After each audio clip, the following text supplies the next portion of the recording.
I am 35 male, discovered my wife's secret loan. She took it out in my name to fund her affair partner's business.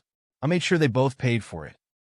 I was sitting in my home office, half distractedly going through emails, when I saw a notification from my bank.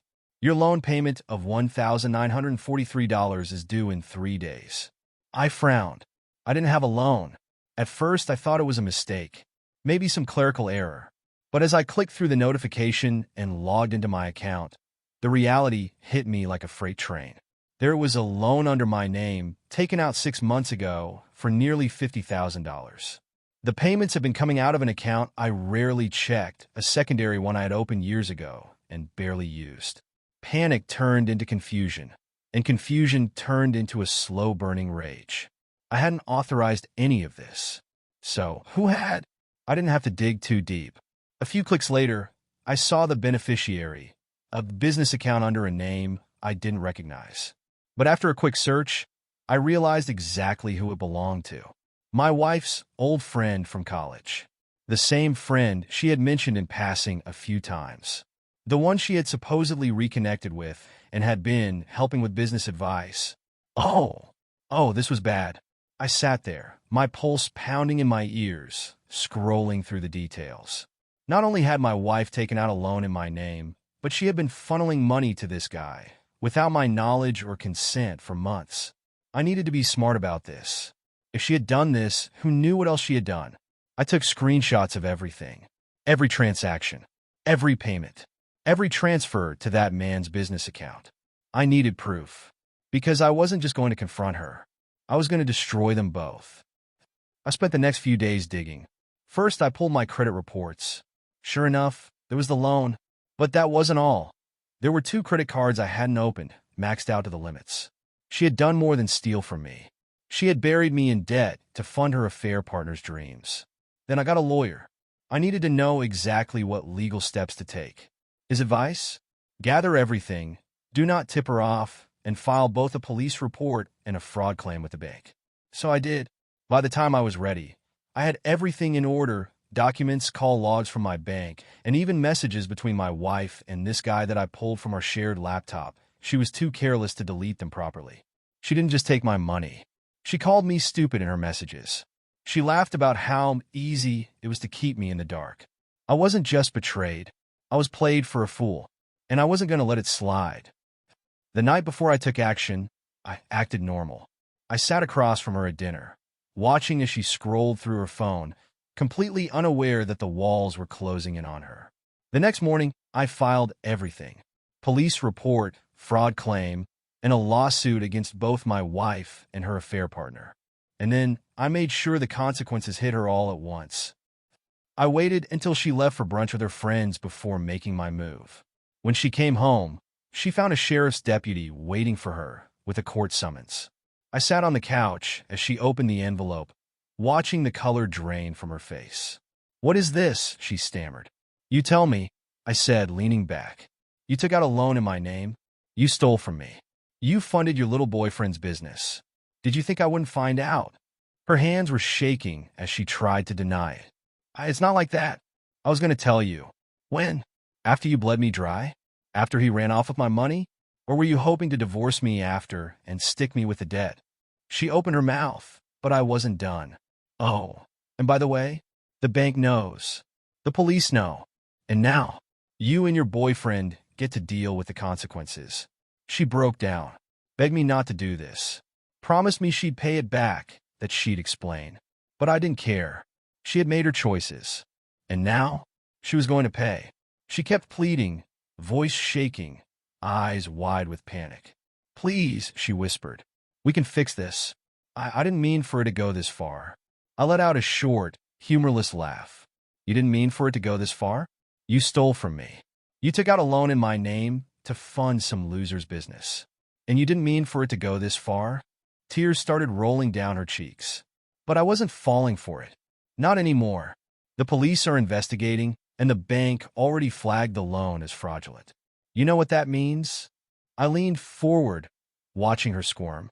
"It means you're on the hook for it now." Her lips parted like she wanted to argue, but she had nothing. She knew she was screwed, but she wasn't the only one. Because her affair partner?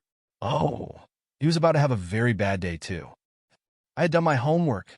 While she was still stammering, trying to figure out how to weasel her way out of this, I pulled up my phone and made a call.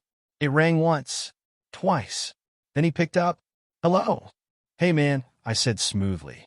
Hope I'm not interrupting anything. Just thought you should know. You're being sued. There was silence on the other end. Then, who is this? You know exactly who this is, I said. I'm the guy whose money you've been living off of. His breathing went sharp. Look, man. No, you look. My voice was ice. You thought you could run a business off of stolen money?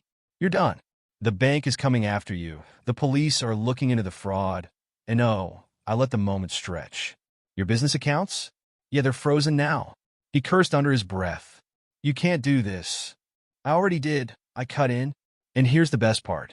You took stolen money, which means when the bank reverses the charges, you owe every penny back.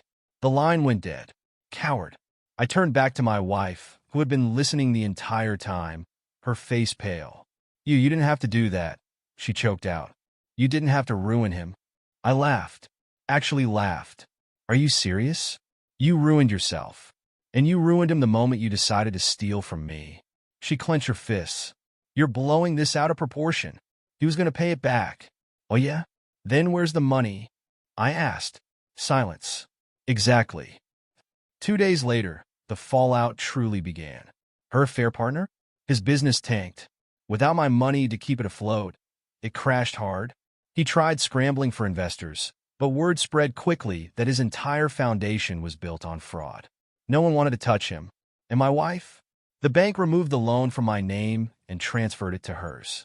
She was now officially drowning in tens of thousands of dollars of debt. She tried to fight it, hired a lawyer, but the evidence was overwhelming.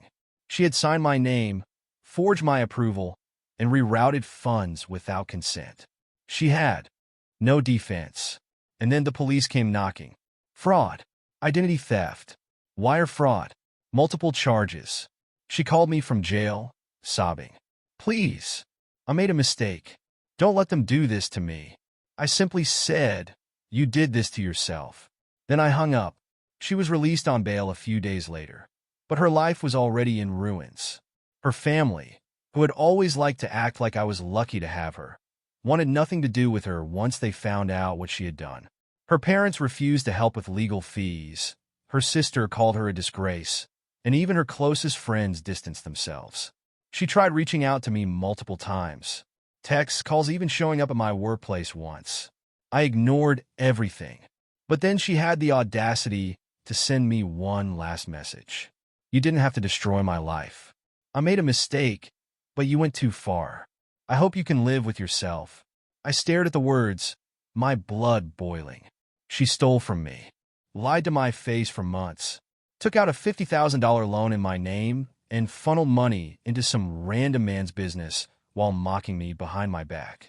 And now, she had the nerve to blame me? I didn't even respond. She wasn't worth it. The divorce was swift. With all the evidence stacked against her, she didn't fight for anything. No alimony, no property disputes, nothing. She just wanted out before things got worse. But things did get worse. The bank refused to let her walk away from the debt. The moment the fraud case settled, she was left responsible for every penny. Her affair partner? He ghosted her. Completely disappeared, leaving her alone with the debt and a criminal record. The last I heard, she had moved back in with her parents, working a dead-end job just to make minimum payments on the massive debt she racked up. And me? I walked away clean. My credit was restored, my finances untouched. I was free. Looking back, I don't regret a single thing. She thought she could betray me and walk away without consequences. She thought I would just roll over and accept being used. But I made sure she felt every bit of the destruction she tried to bring upon me. Some people learn the hard way. Betrayal comes with a price. And hey, if you like the story, make sure to subscribe, because trust me, there's plenty more where this came from. Karma always collects its debts.